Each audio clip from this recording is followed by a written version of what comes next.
Patay sa pamamaril ang isang PWD sa harap mismo ng kanyang bahay sa Antipolo City.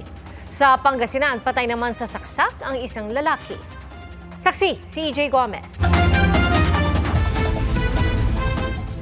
Sa kuha ng CCTV sa Barangay San Isidro, Antipolo City nitong Sabado, kita ang isang pick-up na nakaparada sa gilid ng kalsada.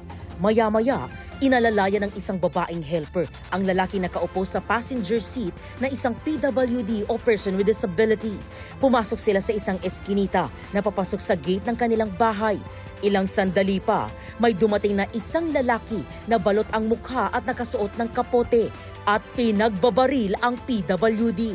Patay ang biktima matapos magtamo ng tama ng bala sa balikat, tagiliran at iba pang parte ng katawan. Nag-aantay lang po kami ng deliveries and orders po sa cafe po namin. Tapos narinig po namin yung putok po ng baril.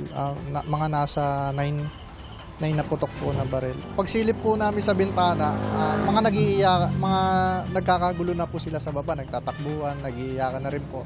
Base ron sa CCTV, nung pagbaba ng biktima, may lumapit na nakakapote, tapos doon na sa pinagbabaril. Mga ilang hakbang na lang siguro, tapos pasok na sa loob ng bahay nila.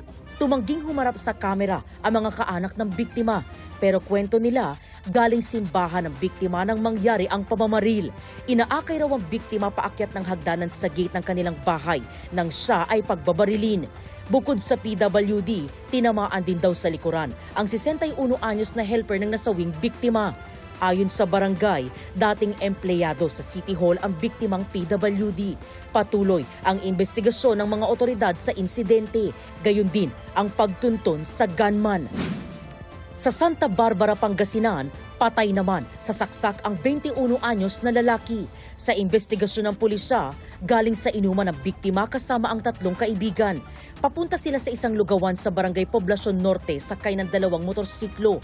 Pagdating ng grupo sa harap ng plaza, sinigawan sila ng isang hindi pa nakikilalang lalaking sakay ng tricycle matapos umanong maingayan sa tambutso ng kanilang motorsiklo.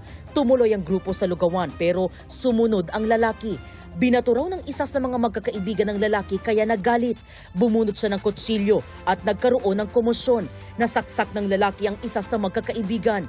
Dinala pa sa ospital ang biktima pero hindi umabot ng buhay. Tumakas naman ang sospek. Nainis yata yung isang lalaki na naka-tricycle, sinigawan niya itong grupo ng biktima. And then, ang ginawa nitong grupo ng biktima, instead na huminto, is binilisan pa nila na nag-cause ng talagang maingay. Hanggang sa nagpang-abot sila dito sa may lugawan, dito sa may Poblacion Norte. Sa tulong ng CCTV footage, nakuha na ng plate number ang tricycle kaya natunto ng sospek. Nadakip ang sospek sa kanyang bahay at nakaharap sa reklamong homicide. Para sa GMA Integrated News, EJ Gomez, ang inyong saksi. Mga kapuso, maging una sa saksi. Mag-subscribe sa GMA Integrated News sa YouTube para sa iba't ibang balita.